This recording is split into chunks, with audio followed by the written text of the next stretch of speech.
We want to build a dynamic opportunity for entrepreneurs that can benefit financially, also be associated something bigger than their existing businesses to potentially grow and expand. So Alan Parquet, he's in Delray, Florida, travels the world for wine and other spirits. He's basically going to be running sales, independent contractor group that'll focus on a multiple of brands. A lot of them I will be involved in. People like to buy from other people. People want to have a connection. So why wouldn't you go forward, right? Make those connections and get there and allow, some of the underdogs maybe to have their shot as well because the consumers want it. Having a beer with Fred is really about getting to people's passion and what makes them tick. Having a beer and having honest, frank, clear conversation that inspires our audience is what it's about. Cheers. Cheers. So one of the things we've been talking about is how difficult the sales aspects of the beverage business, the beer business, to figure out how to put people on the street like we did in the 90s and the early 2000s. Back when we were selling, there was a good enough margin within beer that you could put people in a car, in a van, and they could go out and have a sales route and support distributors to sell and market, Shipyard, Sea Dog, etc. And right now, that whole game has changed. Right, we have a situation where the margins are tough, the industry's tough, the competition. A lot of people feel they can use technology to kind of change the way you sell, but I've said that people want to buy from people. We got to figure out a way, and right now the industry's in crisis, right? There are a lot of breweries that are having a tough time. There's a lot of spirits brands. There's a lot of wines that are having a tough time. So I know that you haven't been necessarily the biggest believer in an independent sales model, independent reps, but have I convinced you that this is something we can do, or are you still skeptical about our ability to get sales reps? And if you were going to get a sales rep, first and foremost, what are you looking for? What do you think is going to work? I know we have 2 or 3 that are on board, and right now, for starters, do you believe we can do it? Yeah, there's a lot to unpack there, and I'll start with yes, I believe we can do it because we are doing it. And just to go in, I think you got to start with the start and the why are we doing it? You touched on it. There are a lot of challenges for smaller craft or localized spirits, wine, and beer. But the fact remains, there is still a lot of demand. There's a consumer base and there is a customer base that actually prefers or definitely wants to include some of the local craft or brands they see as value. Look, there's no secret the big brands dominate, and they dominate because they dominate. They have huge marketing budgets and they have a huge market share. But at the same time, there are people that want something different, and they want something to the alternative, or they want both. Brands are going through a huge shakeup. Even the biggest brands in the world are being challenged and are being they're looking at major layoffs. Some of the biggest distributors in the country, America, have had major layoffs.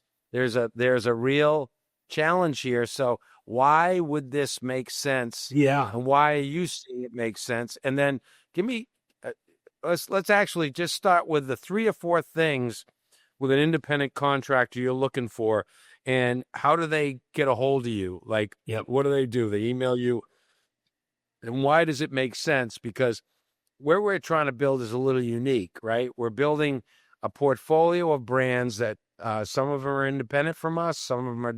And my goal and our goal, I think, is to get the opportunity for people to sell between 15 and 30 brands in market areas that they know.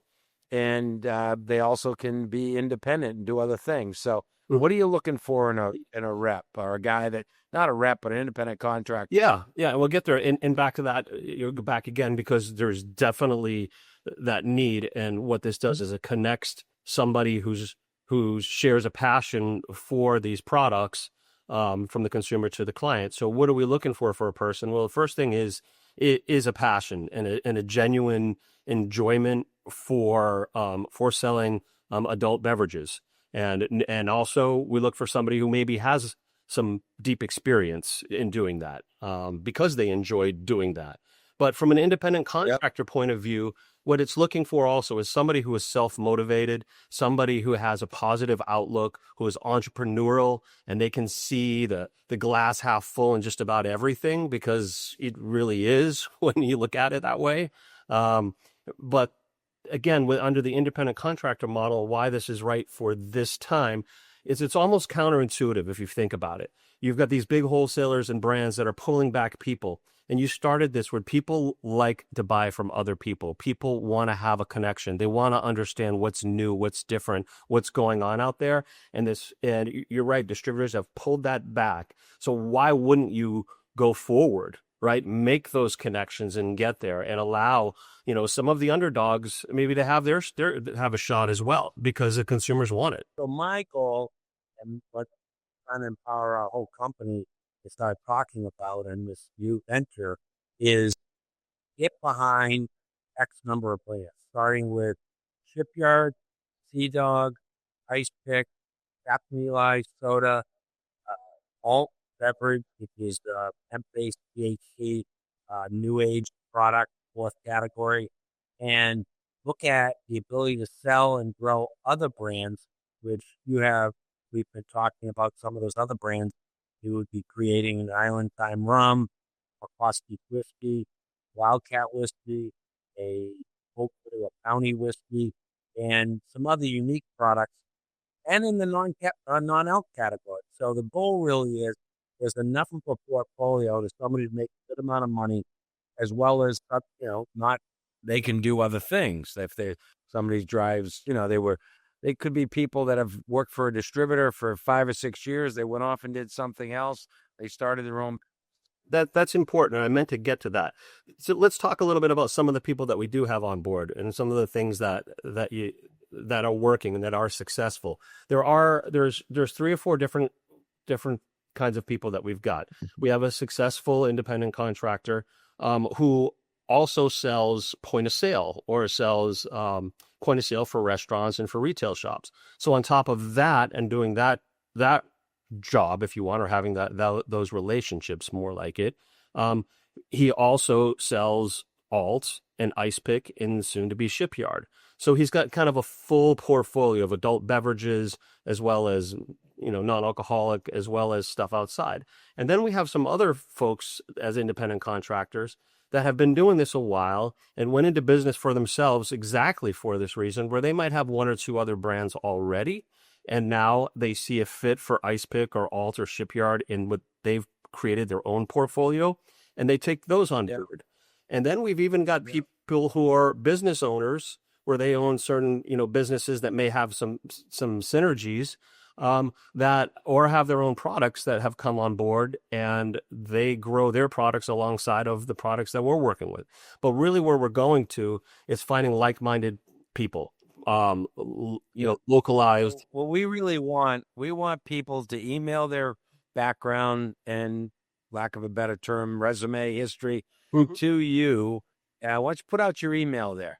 It's pretty easy. It's ALAN at altbev.com or ALTEBEV.com. And then what we're really looking for is, where are you? Okay. What do you feel are your strongest geographies? Talk about, your strongest relationships or geographies where you have the deepest market understanding. Like, I want to know that. Want to know a little bit about your background. Have you worked with adult beverages before? Have you sold in a retail store environment? Have you sold to a restaurant? We really want someone with at least 3 to 6 years in selling beer, wine, liquor, and or non-alcs. If you sold non-alcs, to a degree, and it can be on premise, it can be off premise, bars, liquor stores, etc., whatever your specialty is. And, there are people that have experience in being a food broker, know and understand chain sales. We'll be filling the gaps everywhere. But right now, how many people, what do we have, 5 or 6 right now? We'll be 6 right now. Yeah.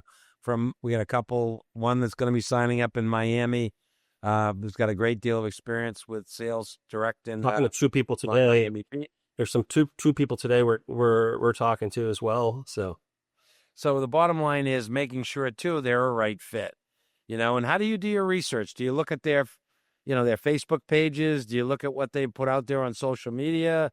Do you try to do some background work, that type of thing? Or how do you, because at the end of the day, you really do want to try to, even if it's an independent rep, you want to make sure you're associating with the right people. For sure, and that's why it's important when you email me or I take a look at a resume, I look at that, and then I normally have a couple of different questions that we'll talk about just to get a gauge that'll go over email, and then we have a conversation, and in that conversation, what we're looking for is your passion, right? How passionate are you? How much, what is your, do you currently... You also have to have the ability, right? You have to have the ability. So yeah, I jumped right over that, but we're going to look at a resume, and I'm going to look at for experience and all of the things Fred said. It doesn't necessarily have to be adult beverage, but beverages or a product that you're selling into a restaurant or a retail environment, but preferably adult beverage background in that, because that's where the passion is going to lie within you. But looking for some experience in sales, certainly adult beverage. I like also, if you don't have as much sales experience in the field, I like folks that come from a restaurant background, especially for craft spirits, because there's just something about working in restaurants that it's a lot of it as servers is commission driven, and how there's a passion for the products, and there's a passion for putting the time in that comes from some restaurant people. So I'm more apt to talk to somebody who comes from a restaurant background without the experience than somebody maybe from a different background. What do you think about the off-premise too, like chain sales? Like, get people that have a background at Publix or Hannaford Brothers, or for sure have been involved in procurement on the beverage world. Yeah. Very, very important. And that's where this connection comes in too, because you're speaking in our world, we're dealing with people who really care about the products they carry. So especially from a retail perspective, you have to have somebody who understands how to deal with that adult beverage retailer, because it's such an important piece of our business right now, because there's more and more people are unfortunately staying home to consume their adult beverages these days, or looking for value, so they're going to a retail shop. But anyway, having that understanding of what that retailer is looking for and how that retailer makes his money and how that retailer merchandise is extremely important, because we're forming a connection here. It's sales, of course it's sales, but it's really a connection. So really making this happen state by state. We're looking at Massachusetts is a big growth area because it's, to a degree, our home court. But we're going to do states like Texas, California, Florida. We've sold in every state pretty much in the country, Shipyard and Sea Dog. Other brands like Ice Pick are growing. They're only in 4 or 5 states. But when we get distributors today want representatives in the market. That changes the mentality they have about a brand. In the old days, you might be able to ship your beer or ship your liquor to a market and not have anybody, but they want people in the market, right? Yes, they do. They do, because as you said, they've probably cut back on some of their folks. And they're also, there are a lot of younger people. They're looking for mentorship. A lot of these distributors want to see how to sell your product. They want you to lead. They want you to get out and show them. And that's the thing too that's really important to note. It goes back to your first question, will this or can this work? And it does. We go back to the demand. When you have an independent contractor that's nurturing and going out with Ice Pick, you see it almost immediately take hold in a retail setting, in a restaurant setting, because there's a real story there. And again, it's because of that connection. And that connection is helping retailers and restaurants. Yeah. So I want to have you learn this Riverside app. Yeah. So you have the ability to do some of these recordings, and even we're gonna grow this thing. The goal of having good reps, but building them throughout the country, and the reps are independent reps. So basically developing this tool of communication to have brands, meetings, education to the independent contractors, so they can opt in for digital content that trains them on how to sell each of the brands, and they'll have access to questions and how they do it, so that it becomes a quick, fluid way to bring independent contractors to the street, to the market areas, and then build that out from there. So this is a new situation with great opportunity because of when a market gets disrupted like it is right now, there's a lot of change going on. There's a lot of brands going under. There are a lot of brands that are going away. They won't be able to be supplied. So this is the reason why I want to spend time with you and you spend time with reps and build this content and ability so that we build the foundation. So when somebody gets entered into your sales organization, they are being trained and educated through a process of being directly connected to each of the individual brands and the goals of those brands, and then they can execute. And so that's why I wanted to talk to you today, and why I'll talk in the future, is we want to build a dynamic opportunity for entrepreneurs that can and they can benefit financially, also be associated something bigger than their existing businesses to potentially grow and expand. And that's what we're going to create.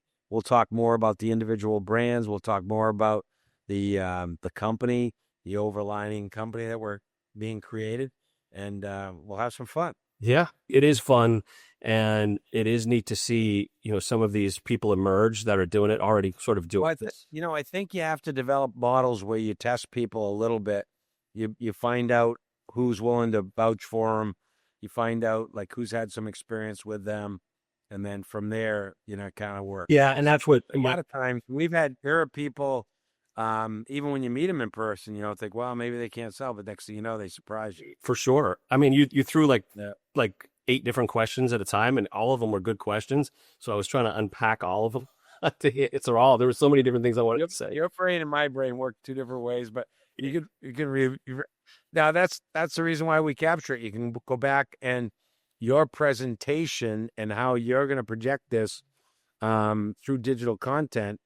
You'll be able to look at this, edit it, and say, okay, well, I really need to talk about these 4 things Fred skipped over and didn't let me answer, right? So, yeah, I mean, and I get it, right? Because, it isn't, like you say, when you got to break a few eggs to make an omelet, we're just like aim, ready, shoot, So, yeah, building this, and then, and this, I mean, it's exciting too, because there's like different lanes. Like I literally can have a lane in this, doing this, and then go over into the alt, side, because I'm doing, which doing this whole educational piece for alt that, I can't wait to show you it. And I can do some of the there's other stuff for selling. Like I looked at some of those videos, and I remember doing a whole presentation. I went out for a year, and this is a true story. I went out for a year, and I was literally in a different city almost every other day, but it was with a supplier, and I was in the field selling. And my job at that time was taking inventory of the people we had in the company to see who was doing a good job, who they weren't, and correct it, right? What company was that? This was with Jackson. Where was that? Jackson Family, when we started doing our own sales force. So Jackson Family Winery. So true story now is, so I'm out there, and I kept on hearing over and over again, oh, my market's different. My market's different. Oh, they buy wine differently in this market. They buy wine different. And I didn't think that was true, right? Because I knew from intuition that there were certain things that were always the same, right? And you probably heard that in your days with Shipyard. Well, you don't know Missouri, or you don't know, Rhode Island, or you don't know South Carolina. Yeah, maybe I don't, but there are going to be things that are the same. And so I kept all these notes, and I just circled all of them. And I spent a lot of time on planes. And in those days, you couldn't really get internet. And I came up with basically 3 things that are the same everywhere that a buyer wants. All right, and follow my theory now. And I've tested for it. Okay, there are 3 things when somebody's in a buying. The first thing is profitability, right? Everybody wants to make money. Nobody's getting into if you're in a buying and selling thing and you're going business to business, you got to show them where the money is. If you don't show them where the money is, it doesn't matter, right? You got that. So the second thing is, and this is psychological, is everybody wants to be admired. They want to know that they're doing a good job, or they're doing it for a good reason. You look at these restaurants, they have their Dorona awards, they have their, their Wine Spectator Award, all this. They want to be admired, these retail stores. They want to be admired. So if you can show them how my product makes you money and then makes you admired, meaning either your customers are going to think you're brilliant or your boss is going to think you're great because you've got these great new products, or you get good press around anything that can help elevate your stature or make you admired. So profit, admiration. And what's number 3? It's what's going on these days. Show me how you're different, right? Everybody wants something different. Tell me either how your product is different than everything else that I have on my shelf, or show me how it makes me different. Or you have to have it. I mean, like if you don't have Pumpkinhead during the fall, an account doesn't have it, then they go into another account to find it. Right. Yeah. I mean, and that's the admiration piece, right? Because I've done this with people that go, test me. It's like, all right, fire it up. Okay, what piece? I go, that's the admiration piece, because people admire you. They like you because you have a product they like, other they're going to leave, right? Or they want to know what different. And it's interesting because if you find yourself in a situation where you may not know a whole lot about the product, but you can figure out those 3 things and you have a decent rapport with the person, you'll get out alive. You'll probably get out with a sale even. So, Right. Yeah. Cheers. Cheers.